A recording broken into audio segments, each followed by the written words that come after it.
Hello tout le monde, j'espère que vous allez bien. Je suis très heureuse de vous retrouver dans cette vidéo que j'ai vraiment pris plaisir à préparer, tout simplement parce que c'est une vidéo pour laquelle j'ai travaillé parce qu'on m'a demandé à plusieurs reprises comment fixer les besoins et les budgets. Donc ici ce que je vais faire, c'est que je vais vous expliquer donc déjà les points principaux pour connaître les besoins et les budgets que vous avez besoin pour une création. Ici, ce n'est absolument pas pour fixer le prix de vente d'une création, c'est juste comment savoir pour vous à combien vous revient votre création. Je ferai également une vidéo pour le prix de vente, mais ce ne sera pas dans celle-ci, ce sera une vidéo plus détaillée pour bien vous détailler aussi ce que reprend le prix de vente. Donc ici, on va commencer d'abord par les points importants à savoir avant de commencer notre tableau pour le prix de revient. Alors le tableau que j'ai fait, ce sera un tableau Excel, donc vous le verrez, je vous montrerai, je vous expliquerai en même temps comment l'utiliser.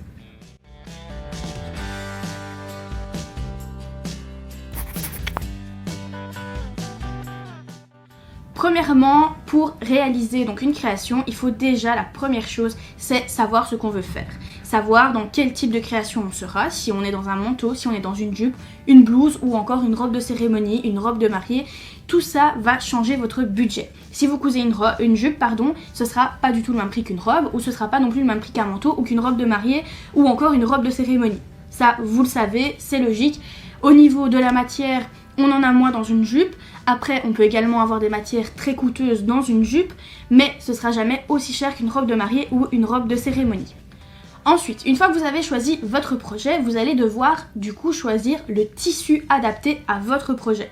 Donc à ce moment-là, j'ai fait une vidéo sur YouTube, si vous ne l'avez pas vue, vous pouvez aller dans le petit, je vous la mettrai juste ici, où je vous explique donc différents tissus et qu'est-ce qu'on peut faire avec ces tissus. Au cas où vous ne connaissez pas trop les matières, je vous ai mis pas mal de tissus, entre guillemets, je vais dire de base qu'on utilise le plus souvent pour déjà vous orienter. Après, si vous allez en magasin de tissus, vous avez des matières un peu plus, on va dire, évoluées, d'autres matières plus spécifiques que vous pouvez retrouver bien sûr en magasin de tissus. Maintenant, il ne faut pas oublier que plus on va vers quelque chose de spécial, plus le prix est haut, ce qui est logique. Donc ici, ce qu'on va faire, c'est qu'on va d'abord choisir le tissu. Donc moi ici, pour l'exemple que j'ai fait sur mon tableau Excel, c'est que je suis partie sur une jupe droite. J'ai pas fait quelque chose de trop compliqué parce qu'au moins, vous allez pouvoir comprendre le fonctionnement. Après, si vous avez des questions, de toute façon, vous pourrez me les poser dans les commentaires. Donc ici, moi je suis partie sur une jupe droite et ce sera une jupe en tweed avec une doublure et un fermoir. Comme ça, vous savez sur quoi je pars et sur quel genre de tissu je vais également partir. Une fois que ça c'est fait, je vais devoir acheter donc mon tissu et faire mes recherches au niveau du prix du tissu. Donc, une fois que j'ai mon prix du tissu, je vais devoir bien sûr acheter la quantité nécessaire. Je vais pas acheter 3 mètres pour une jupe si au final il m'en faut que 1 mètre ou 60 cm en fonction de la jupe que je veux faire. Donc en fonction aussi de ce que vous souhaitez faire, il faut réaliser un plan de coupe. Donc si vous ne savez pas c'est quoi un plan de coupe, n'hésitez pas également à aller voir dans la description plutôt, il y a le lien pour vous inscrire à la formation gratuite de base où je vous explique qu'est-ce que c'est un plan de coupe. Mais aussi sur YouTube, vous avez aussi une autre vidéo qui vous montre comment réaliser un plan de coupe. Petite astuce, moi autour de ma table j'ai des mètres rubans qui sont collés et c'est des mètres rubans qui m'ont pas coûté cher du tout, vous pouvez trouver ça en mercerie et qui sont hyper pratiques parce que du coup vous avez directement le plan de coupe dessiné sur la table et c'est juste génial. Alors pour le plan de coupe, il faut savoir quand même qu'un tissu en moyenne, donc je dis bien en moyenne parce qu'il y a des tissus qui ont des tissages plus grands ou plus petits, mais en moyenne il fait 1,40 m de large. Donc le tissu ouvert fait 1,40 m, quand vous l'achetez bien souvent il fait 70 cm fermé, donc x2 ça nous fait 1,40 m. Il ne faut pas oublier également la mercerie que vous allez utiliser, mais tout ça est repris dans le tableau, donc dans le tableau tout est détaillé avec tissu, doublure, etc. La mercerie, boutons, fil, voilà, tout ça est bien détaillé dans votre tableau. Alors, quelque chose qu'il faut aussi savoir, c'est que par exemple ici moi j'ai pris un exemple avec un contour hanche de 110 cm, donc hors valeur couture. C'est important de bien spécifier que c'est hors valeur couture parce qu'il faudra les rajouter par après dans le plan de coupe, enfin il faudra les prendre en compte bien entendu, sauf si votre patron qui a été réalisé au préalable avant de le mettre sur le plan de coupe a déjà les valeurs couture, alors à ce moment-là vous vous fiez juste à votre plan de coupe. Mais il faut savoir que par exemple, donc comme je vous l'ai dit, un tissu fait 1,40 m de large. Si vous faites un contour hanche de plus de 1,40 m, vous n'allez pas pouvoir travailler sur une hauteur de jupe. Je m'explique un petit peu plus en détail. Si vous avez une jupe qui fait 50 cm de haut et que vous avez un contour hanche de 110 cm. Si vous divisez 110 par 2, ça vous fait donc 55 cm de contour hanche sur une partie de votre patron devant et sur votre patron dos. Quand je dis 55, c'est approximatif. Il y a des calculs à faire, on est à quelques centimètres près, mais on ne dépassera pas les 1,40 m de jupe finie, vu que le contour hanche fait 110. Donc votre contour hanche ne dépasse pas la largeur du tissu. Donc sans souci, vous pouvez prendre qu'une seule hauteur de tissu pour avoir 2 plis de tissu. C'est simple, à place de plier le tissu en deux, on le plie une fois sur le milieu, une fois sur l'autre milieu. Et donc de chaque côté, vous allez avoir 2 plis de tissu. Ça s'appelle de l'économie de tissu et ça on apprend ça dans le plan de coupe parce que c'est hyper important de savoir faire un plan de coupe économique. Maintenant, si vous êtes dans le cas par exemple où vous faites plus de 140 cm de contour hanche, eh bien pas de souci, il vous suffit juste d'acheter 2 hauteurs de jupe. Donc si votre jupe fait 50 cm, vous allez acheter 1 mètre de tissu. On prend toujours bien évidemment 10 cm en plus minimum. Donc moi ici j'ai fait une jupe de 50 cm et j'achète 60 cm de tissu pour avoir une marge. Surtout parce qu'il y a aussi, ne pas oublier les valeurs couture, l'ourlet et tout ça. Donc si vous faites 140 cm de contour hanche, et bien à ce moment-là, vous allez acheter 2 hauteurs de tissu, 2 hauteurs de jupe. Donc ça veut dire que si votre jupe fait 50 cm, vous allez acheter 1 mètre plus 20 cm de, on va dire, de marge. Donc vous allez acheter 1,20 m. Moi ici, ce que je vais vous montrer sur le tableau Excel que j'ai réalisé et que vous pouvez retrouver dans la description, c'est tout simplement une jupe sur base de 110 cm de contour hanche. Donc on n'a besoin que d'une seule hauteur de jupe. Donc je vais pas être plus long, je vais directement vous expliquer comment faire avec le tableau Excel. Donc ici, comme vous pouvez le voir, vous avez le tableau Excel avec fourniture, référence commerciale, échantillon si vous souhaitez mettre un échantillon pour avoir par exemple une farde avec tous les prix de revient de chaque création que vous avez fait. Au moins vous avez une idée de chaque tissu, chaque entoilage, bouton, fermoir, fil, etc. que vous avez utilisé. Vous avez la quantité, donc quand j'ai mis quantité par exemple pour fermoir, il n'y a pas de quantité en centimètres bien entendu, c'est donc le prix à l'unité. Et ensuite, ici, vous avez centimètres. Pourquoi? Parce que on va calculer en centimètres. Donc comme je vous l'ai dit, je pars d'une jupe qui fait donc 50 cm de hauteur, donc j'achète 60 cm de tissu. Donc ici, j'ai bien noté 0,6 pour 60 cm de tissu. Donc ma référence à moi, je me suis basée sur, pour faire mon tableau ici, sur le site de ma petite mercerie. Donc j'ai décidé de prendre un tissu tuile lurex Mayfair écru. Il faut savoir que chez eux, ils vendent par 10 cm. Donc moi ici, j'ai directement écrit le prix à l'unité au mètre, parce que le 3/4 des sites internet vendent au mètre et pas au 10 cm. Donc j'ai directement fait x10. Donc sur leur site, c'était écrit 3,9. Forcément, vu que c'est donc vendu par 10 cm, j'ai fait x10, ça nous fait 39 € du mètre.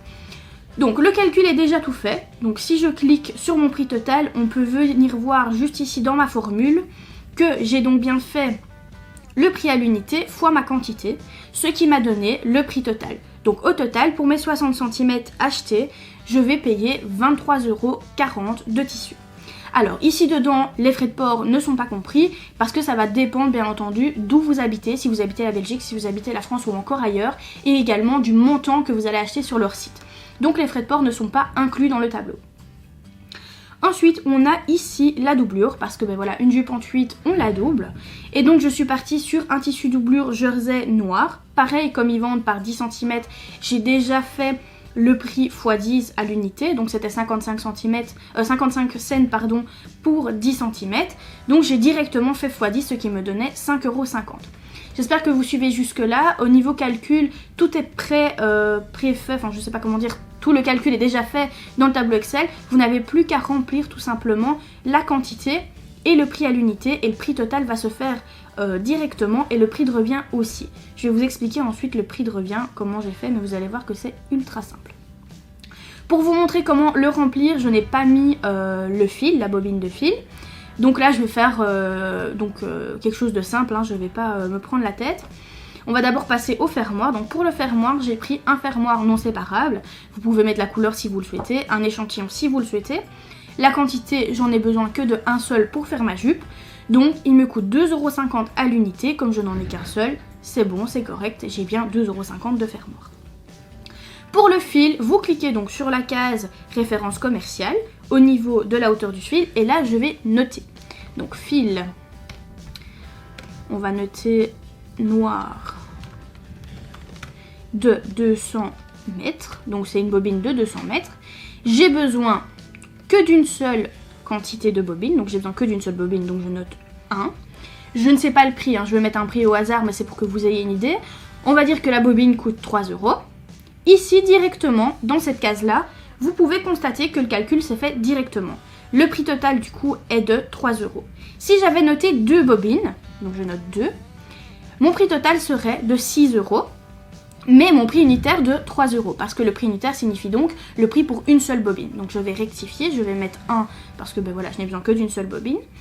Et ici, au niveau donc de mon prix de revient juste en bas, tout simplement, toute la colonne du prix total va s'additionner et vous aurez votre prix de revient. Donc voilà, vous avez vu que le tableau n'est pas du tout compliqué. Donc ici, comme je vous l'ai dit, c'est pas pour le prix de vente, c'est juste pour le prix de revient, pour que vous-même vous sachiez combien vous a coûté votre création. Alors si vous partez dans des choses plus compliquées, par exemple, je ne sais pas moi, vous avez acheté... Un exemple, chez les coupons Saint-Pierre, vous avez acheté un coupon de 3 mètres et que vous avez besoin que de 60 cm. Là, ça va être d'autres calculs, mais si c'est le cas, n'hésitez pas à me contacter et je vous donnerai un coup de main pour réaliser le calcul si vous ne savez pas comment faire. Ou bien alors, je vous expliquerai également comment modifier dans le tableau de Excel, comment faire pour que le calcul se fasse tout seul. Parce qu'il faut aussi connaître un petit peu en maths, il y a quelques petites formules qu'il ne faut pas oublier avec des petites parenthèses, vous voyez ce qu'on a vu en secondaire, au lycée pour les français. Donc voilà, parfois on n'aime pas trop les maths, mais en couture on s'en sert surtout pour les tableaux de prix de revient. Donc voilà, vous avez vu le tableau de prix de revient, c'est pas très compliqué, encore une fois tout est prédéfini, donc vous n'avez plus qu'à juste compléter quantité et prix à l'unité, et bien sûr forcément la référence commerciale en fonction de ce que vous désirez acheter. Et puis vous aurez votre prix de revient. Vous allez me dire, ok Nausicaa, c'est super chouette ce que tu es en train de me raconter, j'ai bien tout compris, ou j'ai pas tout compris, mais ça voilà, ça se passe dans les commentaires, mais à quoi va me servir de savoir mon prix de revient?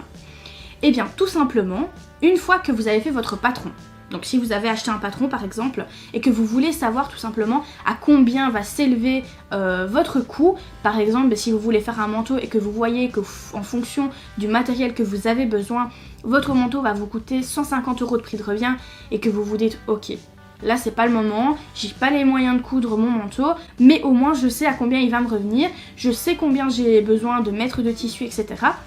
Vous savez préparer à l'avance l'argent et le mettre de côté pour pouvoir réaliser ce vêtement-là que vous voulez réaliser. Ce qu'il faut savoir aussi, c'est qu'à la base, on ne fait pas juste un prix de revient pour savoir pour nous combien ça va nous coûter. Oui, c'est vrai que parfois on est curieux, on veut savoir par exemple si ça va nous coûter moins cher qu'en magasin ou pas. Il faut savoir aussi que quand on compare en magasin, toutes les personnes qui vont passer par ce magasin-là, ils auront le même que vous. Donc voilà, ça c'est à vous de voir si vous voulez que toutes les personnes qui passent par ce magasin achètent le même manteau que vous ou pas, ou si vous voulez avoir une pièce unique. Si c'est le cas, alors ne regardez pas au prix de revient parce que parfois, il est plus cher de réaliser soi-même sa création que de l'acheter en magasin, mais au final, on se retrouve quand même avec une création unique que personne n'aura et au moins ce sera du sur-mesure. Mais dans un premier temps, pourquoi on fait des tableaux de prix de revient? Parce que par la suite, c'est pour pouvoir savoir à combien va s'élever par exemple notre création si on veut le vendre. Donc si on veut vendre la création, c'est pour ça qu'on fait un tableau de prix de revient, parce qu'après il y a un autre tableau qui consiste à faire le prix de vente avec la TVA, etc. un petit peu plus compliqué, que je vous ferai bien sûr dans une autre vidéo pour vous expliquer un peu mieux.